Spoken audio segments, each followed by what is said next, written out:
100 دانے عطا فرماتا ہے۔ یہ دنیا کی مثال اللہ پاک نے عطا فرمائی ہے کہ ایک کسان ایک دانہ کھاد کا اور ایک دانہ ڈالتا ہے زمین کے اندر، تو اللہ کریم نے مثال عطا فرمائی کہ اس ایک دانے کی برکت سے ہم ایک چھوٹا سا، یوں سمجھ لیں کہ گندم کی بات ہے، گندم کا چھوٹا سا ایک درخت ہوتا ہے، اس کے ساتھ یوں سمجھ لیں کہ 7 ٹہنیاں ہوتی ہیں، اس ایک ٹہنی کو بالی کہا جاتا ہے، اور ہر بالی کے اندر اللہ پاک 100 دانے عطا فرماتا ہے۔ یعنی اللہ کریم نے فرمایا کہ دنیا کے اندر، دنیا کی زمین کے اوپر ایک دانہ بندہ ڈالتا ہے، اس کی برکت سے اللہ کریم 700 دانے عطا فرماتا ہے۔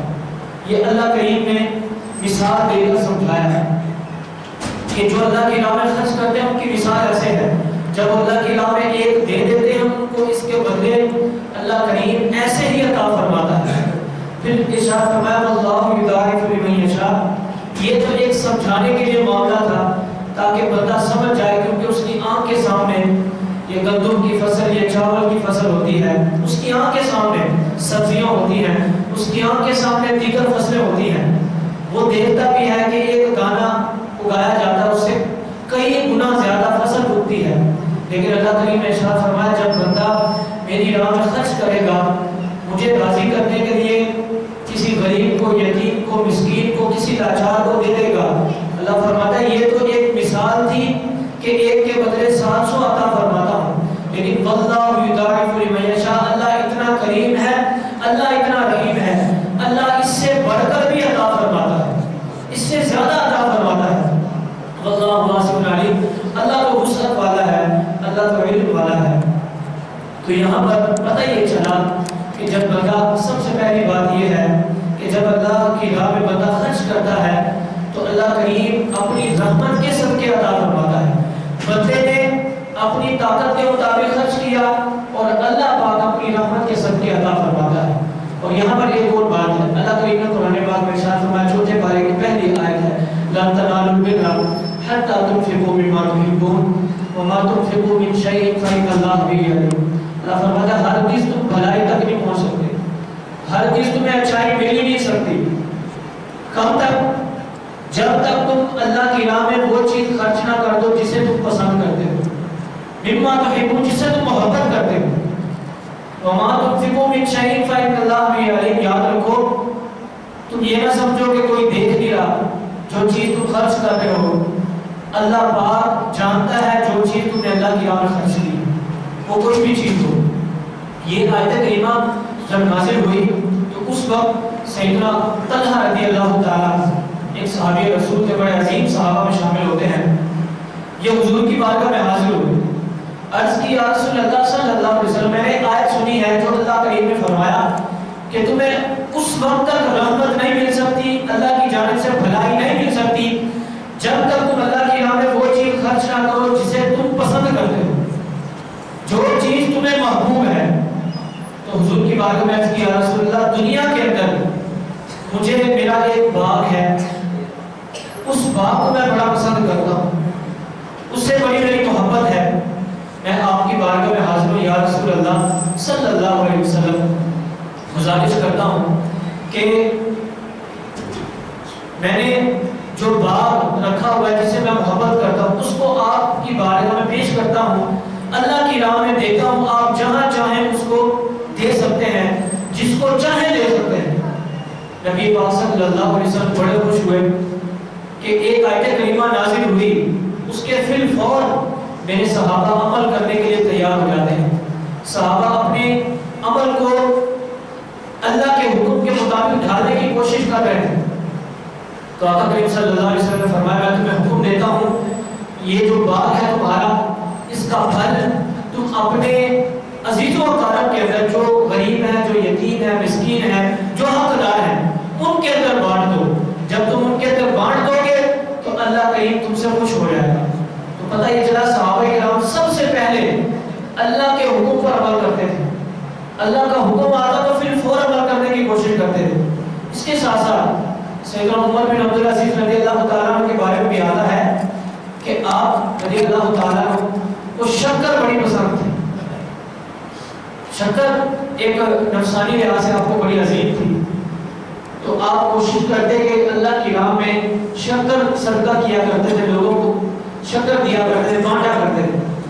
ایک صاحب آئے آ کر کہتے ہیں حضرت اگر آپ اس کی جگہ درہم و دینار لوگوں کو دے دیں لوگوں کا بھلا ہو جائے گا، درہم و دینار سے زیادہ فائدہ ہوگا۔ تو آپ نے ارشاد فرمایا دنیا کے اندر سب سے زیادہ اگر کسی چیز سے میں محبت کرتا ہوں تو وہ شکر ہے۔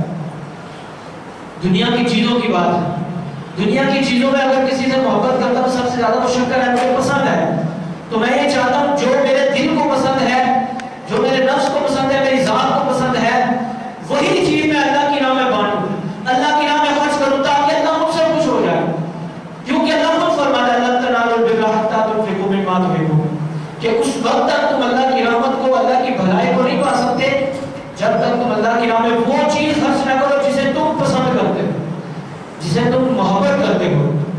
تو پتہ یہ چلا کہ اللہ کی راہ میں سب سے پہلی بات یہ ہے خرچ کرنے کی فضیلت ہے کہ ایک کے بدلے اللہ پاک نے مثال عطا فرمائی میں 700 گنا عطا فرماتا ہوں۔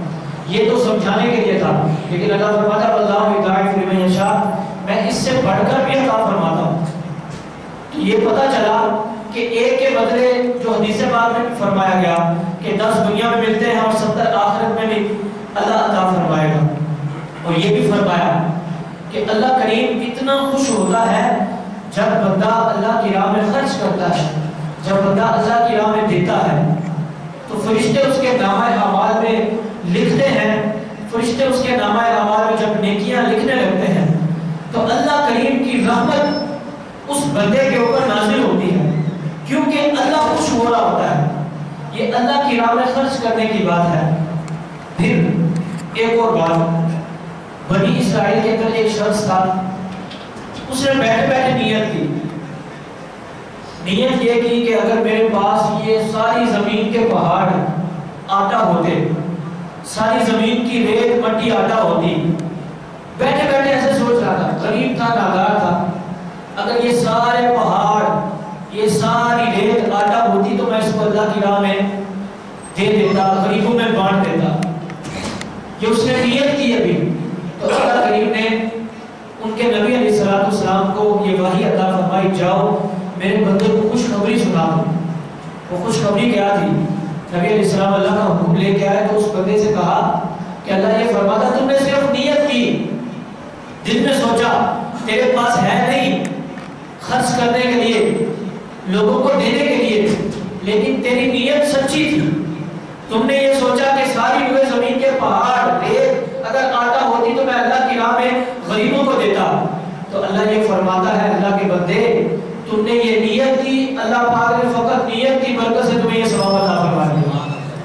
تو پتہ یہ چلا فقط نیت کرنے کی یہ شان ہے کہ اللہ کی بارگاہ میں سچے دل سے جو نیت کر دیتا ہے تو اللہ کریم نیت کی برکت سے اس کو اجر عظیم عطا فرما دیتا ہے۔ تو جو بندہ نیت بھی کرتا ہو، اللہ کی راہ میں دیتا بھی ہو، تو اللہ اس کو کتنا نوازے گا، اللہ کریم اس کو کتنا عطا فرمائے گا۔ آگے ایک اور بات عرض کرتا ہوں، یہاں پر بڑی خوبصورت بات ہے کہ ہم لوگ اپنی زندگی کو عیش و عشرت میں گزارنے کی کوشش کرتے ہیں، لیکن اگر چاہتے ہیں کہ کل قیامت کے دن ہماری زندگی عزت والی ہو، ہماری زندگی عروج پر ہو اور جنت کے اندر اللہ کی ہر نعمت ہمیں میسر آئے، تو دنیا کے اندر کام یہ کرنا پڑے گا اللہ کے حکم کے مطابق، جیسے اللہ فرماتا ہے کہ میری راہ میں اعلانیہ طور پر بھی خرچ کرو اور خفیہ طور پر بھی خرچ کرو۔ اللہ اعلانیہ طور پر بھی نیتوں کو دیکھتا ہے اور اگر تم خفیہ طور پر دیکھتے ہو تو اللہ اس وقت بھی تمہاری نیتوں کو دیکھتا ہے۔ اس کی مثال غزوہ تبوک کا موقع تھا، آقا کریم صلی اللہ علیہ وسلم نے اعلان فرمایا، صحابہ جمع تھے، آپ نے خطبہ ارشاد فرمایا، غزوہ تبوک کے بارے میں آتا ہے کہ یہ مسلمانوں کے لیے سب سے کٹھن غزوہ تھا کہ مسلمان اس وقت لاچاری کے عالم میں تھے، انتہائی غربت کا عالم تھا، انتہائی اتنی غربت کا عالم تھا کہ کئی دن تک صحابہ کچھ کھا پی نہیں رہے تھے۔ تو اللہ کے رسول صلی اللہ علیہ وسلم نے اعلان فرمایا غزوہ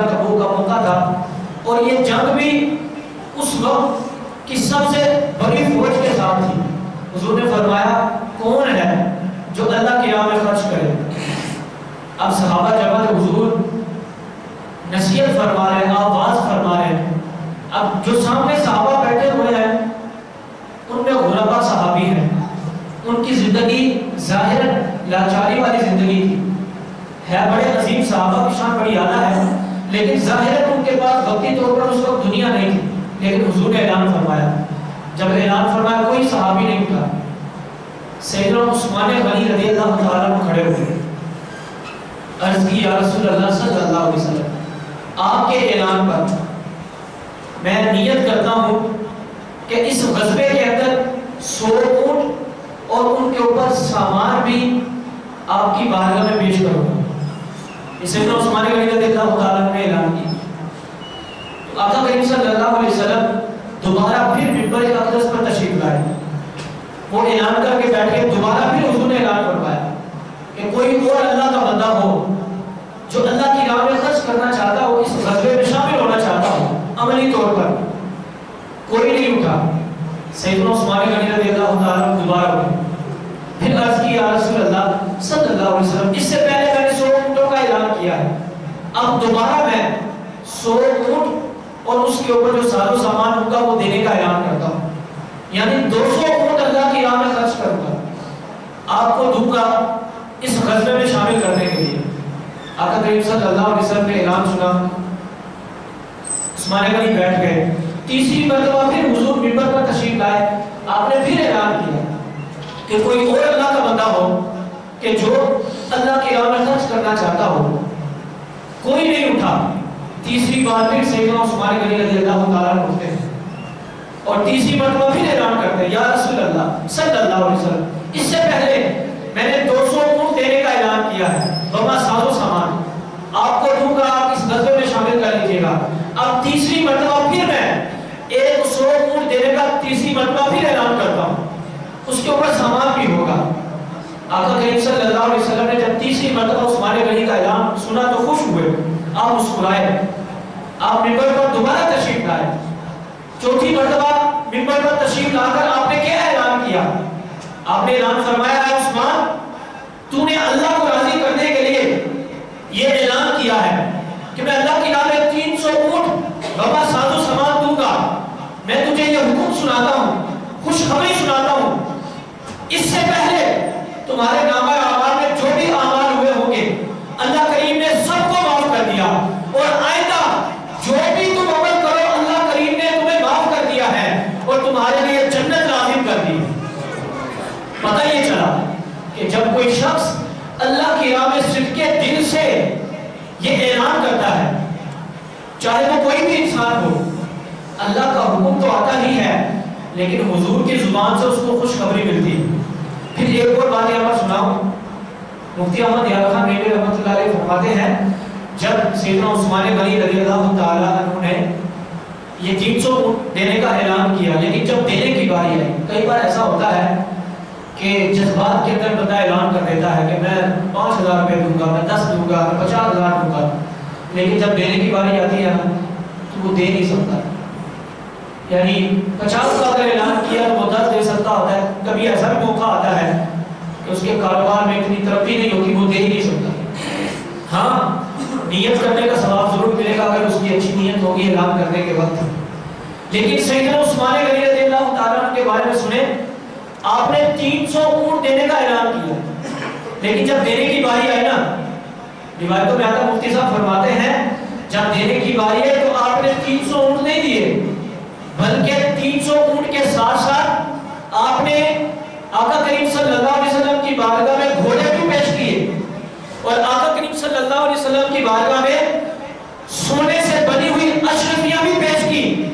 عرض کی یا رسول اللہ، اعلان تو میں نے 300 اونٹ دینے کا کیا تھا، لیکن آپ کو خوش کرنے کے لیے، اللہ کو راضی کرنے کے لیے میں 300 اونٹ نہیں بلکہ اس کے ساتھ ساتھ گھوڑے بھی پیش کرتا ہوں اور درہم و دینار بھی پیش کرتا ہوں۔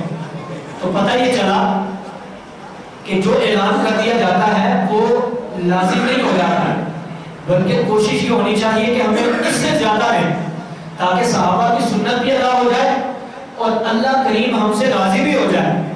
یاد رکھیں جب اللہ راضی ہو جائے گا، دینا تو اسی نے ہے نا، عطا تو اسی نے فرمانا ہے۔ یہاں پر ایک اور بات عرض کروں گا، کیونکہ دنیا کی زندگی ہے، کوئی امیر ہے، کوئی غریب ہے، کوئی متوسط گھرانے سے تعلق رکھتا ہے، ہر ایک کی زندگی برابر نہیں ہے۔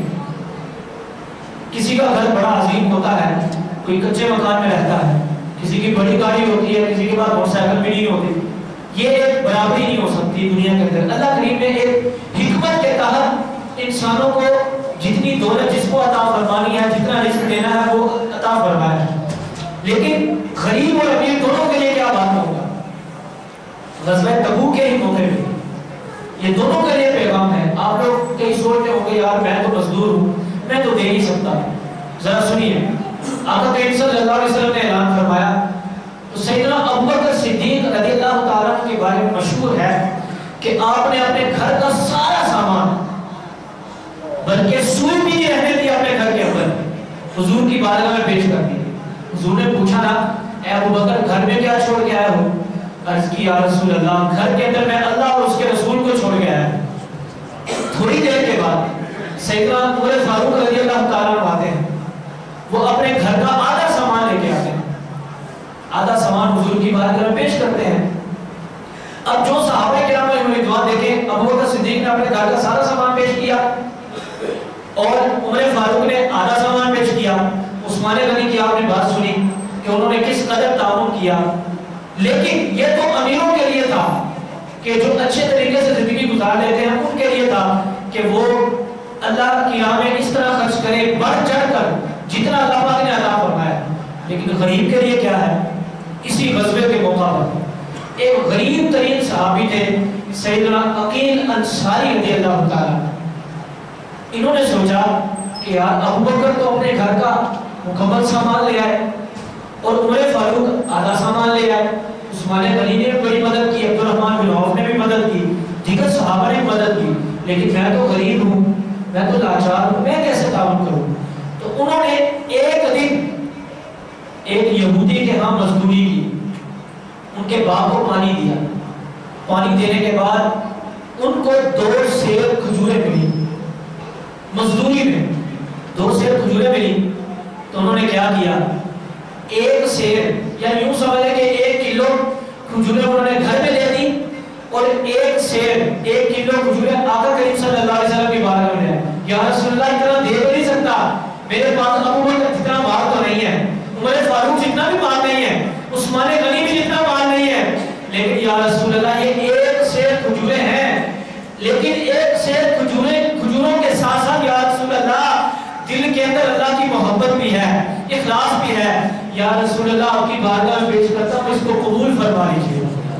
تو اس وقت آقا کریم صلی اللہ علیہ وسلم نے ارشاد فرمایا تھا کہ یہ جو 1 کلو کھجوریں عقیل انصاری نے اللہ کی محبت کی خاطر پیش کی ہیں اپنی طاقت کے مطابق، اسی 1 سیر کھجوروں کی برکت سے اللہ کریم نے دیگر صحابہ کے مال کو قبول فرمایا ہے۔ پتہ یہ چلا کہ اخلاص ہو، بے شک تھوڑا دیا ہو اللہ کی بارگاہ میں، تھوڑا دیا ہو، دل کے اندر نیت اچھی ہو، یہ نہیں کہ بندے کے پاس ہو بہت کچھ لیکن دیتے وقت وہ کنجوسی اختیار کرے، دیتے وقت وہ کہے کہ نہیں اپنے مٹھی کو بند کرے، ایسا نہیں ہونا چاہیے۔ اللہ تو دیکھ رہا ہے کہ میں نے اس بندے کو کتنا عطا فرمایا۔ اب ایک اور بات کہ صحابہ کرام رضوان کا کتنا جذبہ تھا کہ اللہ کی راہ میں کس قدر ہم نے دینا ہے، اللہ کی راہ میں کس قدر ہم نے تعاون کرنا ہے، لیکن ہمارے اندر وہ جذبات کی کمی ہے، ہمارے اندر جذبات ایسے آ چکے ہیں کہ ہم دنیا کے لیے اتنا خرچ کرتے ہیں، آخرت کے لیے اتنا خرچ نہیں کرتے۔ میں یہاں پر ایک اور آپ کو ایک عثمان غنی کی بات سناتا ہوں، بڑی توجہ چاہوں گا آپ کی، توجہ کے ساتھ آپ سماعت کریں گے نا تو آپ کو اس بات کے اندر، اس واقعے کے اندر بڑا مزہ آئے گا۔ ایک روایت کے مطابق سیدنا ابوبکر صدیق کا زمانہ تھا، یعنی ان کی خلافت کی، دوسری روایت کے مطابق سیدنا عمر فاروق، سیدنا ابوبکر صدیق کا زمانہ تھا تو قحط سالی آ گئی۔ قحط سالی یوں آئی کہ لوگ بھوکے پیاسے ہو گئے، کچھ کھانے پینے کے لیے کچھ نہیں تھا۔ شام کے ٹائم سیدنا ابوبکر صدیق رضی اللہ تعالیٰ نے اعلان فرمایا کہ صبح جب سورج نکلے گا نا، سورج نکلنے سے پہلے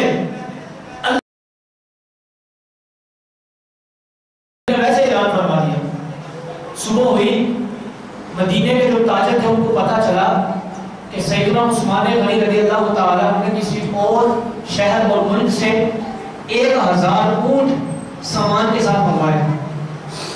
مدینے کے تاجر سیدنا عثمان غنی کے گھر چلے گئے کہ جا کر ان سے ساز و سامان خریدتے ہیں تاکہ ہم جو ہے غریبوں کو دیں یا بیچیں. کسی بھی نیت سے وہ گئے. سیدنا عثمان غنی رضی اللہ تعالیٰ کے دروازے کو دستک دی تو آپ اس وقت سیدھے کاندھے کے اوپر چادر لٹکائے ہوئے دروازے سے باہر نکل رہے تھے, گھر سے باہر نکل رہے تھے.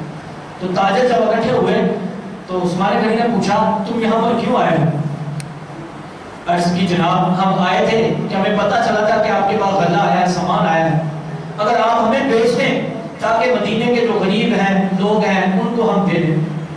آپ نے فرمایا اندر آؤ. وہ اندر آئے تو انہوں نے دیکھا کہ 1000 تھیلیاں بنی ہوئی ہیں جن کے اندر غلہ تھا, سامان تھا, کھانے پینے کی اشیاء تھی.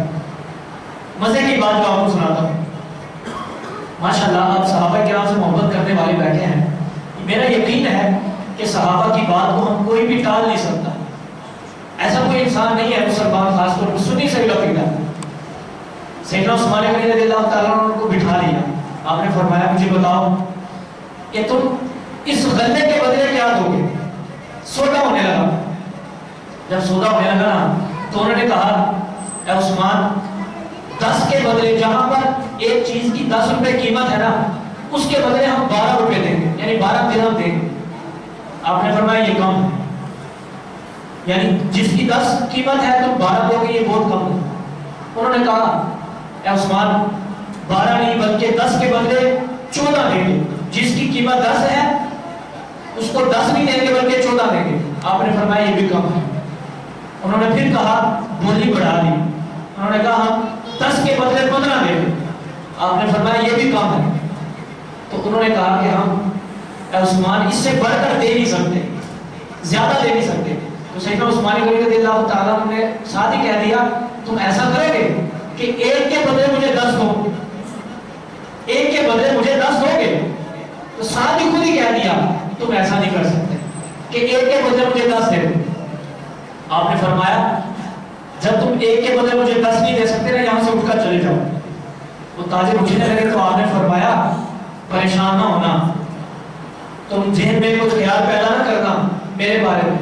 میں تمہیں یہ بات بتا دوں یہ جتنا بھی سامان ہے یہ سب کا سب میں اللہ کو گواہ بنا کر اور تمہیں گواہ بنا کر یہ کہتا ہوں یہ سارا سامان میں نے بغیر درہم و دینار دیے اللہ کی راہ میں خیرات کر دیا.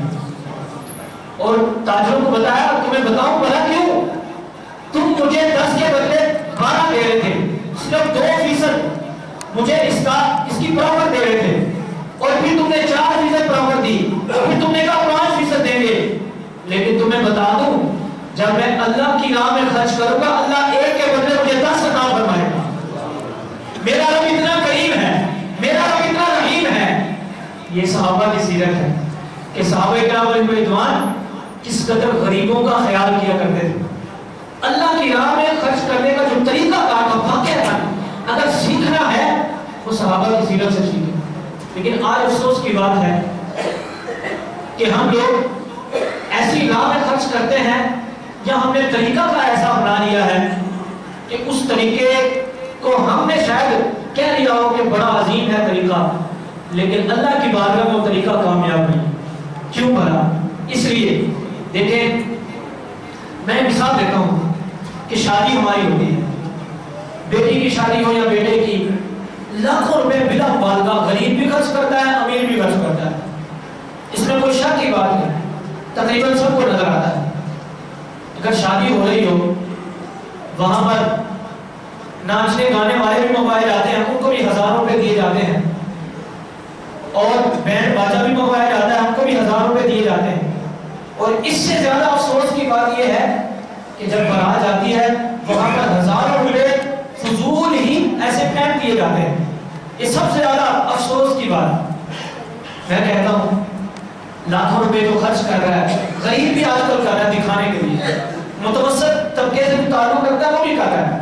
اگر میں اس کے پاس چلا جاؤں, آپ میں سے کوئی شخص اس کے پاس چلا جائے جس کی شادی ہو رہی ہے یا جس کے بیٹے یا بیٹی کی شادی ہو رہی ہے, بھائی تمہاری بیٹی کی شادی ہو رہی ہے، بیٹے کی شادی ہو رہی ہے، تم نے بیٹی کو جہیز میں لاکھوں روپے کا سامان دیا اور بارات آ رہی ہے، وہاں پر کھانا تم لاکھوں روپے کا کر رہے ہو. اگر تم اسی شادی کے اندر 5,000 روپے، زیادہ نہیں 5,000 روپے مسجد کے لیے دیتے، پتہ ہے آپ کو اس وقت وہ جو شادی رچانے والا وہ کیا کہے گا؟ یار ابھی مجھے بڑی ٹینشن ہے، میرے پاس پیسے پورے نہیں ہو رہے، خرچے پورے نہیں ہو رہے، تمہیں 5,000 کیسے دوں؟ حالانکہ وہ اپنے لیے نہیں کوئی مانگ رہا، مسجد کے لیے مانگ رہا. لیکن کوئی اس سے پوچھے بھائی یہ بتا ذرا، جب تو ناچنے گانے والوں کو بلا رہا تھا، 1,000 روپے وہاں پر خرچ کیے، تو کیا اس وقت تم غریب نہیں تھے؟ اس وقت تمہاری پوری ہو گئی تھی. جب تم نے لاکھوں روپے کھانے پہ خرچ کیا، کیا اس وقت تمہاری پوری ہو گئی؟ جب تم نے 1,000 روپے لاکھوں روپے اپنی بیٹی کو جہیز بنا کے دیا، اس وقت تمہاری پوری ہو گئی. لیکن اللہ کی راہ میں خرچ کرنے کے لیے تضاد کیوں ہمارے ذہن کے اندر یہ سوال پیدا ہو جاتا ہے؟ نہیں یار میرے پاس نہیں ہے، میں نہیں دے سکتا، میرے اخراجات بہت ہیں. یہ اخراجات ہم نے خود بڑھائے، یہ الگ سوال ہے، لیکن تضاد ہے نا. دنیا کو دکھانے کے لیے ہم نے لاکھوں روپے خرچ کر دیے، اللہ کو دکھانے کے لیے 5,000 روپے خرچ نہیں کر سکتے. کیوں بھلا؟ اس لیے دنیا کو دیکھ رہی ہے، ہمارے سامنے ہے، وہ ہماری واہ واہ کرے گی. واہ جی واہ بڑا اچھا کھانا بنایا، واہ جی واہ ناشتے کھانے والے آئے تھے، انہوں نے تو 1,000 روپے 100 کے نوٹ پھینکے، واہ جی واہ 50 روپے کے نوٹ پھینکے. بڑی جو ہے 500-600 کی بارات تھی، لڑکی والوں نے بھی کمال کر دیا، لڑکے والوں نے بھی کمال کر دیا. بھائی یہ جو آپ نے لاکھوں روپے خرچ کیے ہیں نا، یہ کسی کام کے نہیں ہے. شیطان تو راضی ہوا ہوگا لیکن رب رحمان راضی نہیں ہوا ہوگا. رب رحمان اسی وقت راضی ہوگا کہ جب آپ 5,000 روپے اللہ کی راہ میں خرچ کریں گے، یا جتنی طاقت ہے اس طاقت کے مطابق خرچ کریں گے. اس تضاد کو ختم کرنا ہے. دیکھیں اگر مہینے کے بعد کوئی انتظامیہ کا فرد کسی کو کہتے ہیں یار پرچی کٹوا دو 500 روپے کی 1,000 روپے کی، وہ آگے سے باتیں سنا رہا ہوتا ہے کہ نہیں یار میں نہیں دے سکتا، میرے پاس نہیں ہے، کاروبار بند ہے، دکان نہیں چل رہی، مزدوری نہیں ہے، ٹائم پہ مزدوری نہیں ملتی، فلاں فلاں. ہر ایک کے پاس اپنے اپنے ذہن کے مطابق بہانے، ہر شخص کے پاس. لیکن میں پوچھتا ہوں کس کے گھر پہ کیبل نہیں لگی ہوئی؟ مجھے بتائیں ذرا. مجھے نہیں پتا کیبل کی فیس کتنی ہوتی ہے مہینے کے بعد، اس کے بارے میں مجھے علم نہیں ہے، لیکن کم سے کم شاید 400-500 تو ہوتی ہوگی کم و بیش. تو آپ اندازہ کریں تقریباً 200-400 لگا لیں، 500 لگا لیں. کیبل کی فیس دینے کے لیے 500 روپے جیب سے نکل آئے تھے. لیٹ بھی نہیں کی. لیٹ کرتا یہ نہ ہو کیبل کا کنیکشن کاٹ جاتے ہیں. ہماری بیوی کیا سوچے گی، گھر والے کیا سوچیں گے، ان کا گزارا کیسے ہوگا، میں خبریں کیسے سنوں گا، نیوز اپڈیٹ میرے پاس کیسے آئیں گی. تو 500 روپے فوراً نکال کر فلم دیکھنے کے لیے، ڈرامہ دیکھنے کے لیے، خبریں سننے کے لیے دے دیے. لیکن کوئی شخص آ کر کہتے یار 500 روپے کی مسجد کے لیے پرچی کٹوا دے، کیا کہتے ہیں؟ نہیں یار میرا کاروبار نہیں ہے، میرا فلاں نہیں ہے. بھائی یہ تضاد کیوں؟ شیطان کے لیے پیسے ہیں ہمارے پاس 500 روپے، رب رحمان کے گھر کے لیے 500 روپے نہیں ہے ہمارے پاس. یہ ہمارے اندر تضاد ہے، ہمارے اندر تضاد پایا جاتا ہے. پھر روزانہ ہمارا بچہ آتا ہے 10 روپے دے دو، ہم بچے کو تھوڑا رلاتے ہوں گے 10 روپے دے دیے، پھر تھوڑی دیر کے بعد پھر آ جاتا ہے، پھر 10 روپے مانگتا ہے. میرے خیال کے اندر جو مزدور بھی ہے نا، کم سے کم اس کا بیٹا بھی 50-100 روپے خرچ کرتا ہوگا کم سے کم. فروٹ علیحدہ آپ لے کے آتے ہیں، گھر کے اخراجات الگ کرتے ہیں، لیکن یہ جو آپ دے رہے ہیں نقدی 10-10 روپے یہ الگ ہوتی ہے. لیکن مجھے بتائیں جب جمعے کا دن آتا ہے، جو روزانہ کی بات ہے، جمعے کا دن آتا ہے، ماشاءاللہ مجمع لگا ہوا ہے، پنکھے لگے ہوئے ہیں، اے سی لگے ہوئے آپ کے لیے. یہ امر آپ بات کرو آپ کے لیے نہیں، یہ آپ بھی سن رہے ہیں، جو ہمیں بعد میں سنیں گے ان کے لیے بھی بات ہے. جہاں تک ہماری آواز پہنچے گی ان تک بات. مجھے بتائیں پنکھے کس لیے لگے، لائٹیں کس لیے لگی، یہ اے سی کس لیے لگے، یہ ہم اسپیکر میں مائک میں آواز سن رہے ہیں یہ کس لیے ہے. یہ سارے معاملات، یہ ساری سہولتیں، گرمی کے اندر ٹھنڈا پانی ہے اور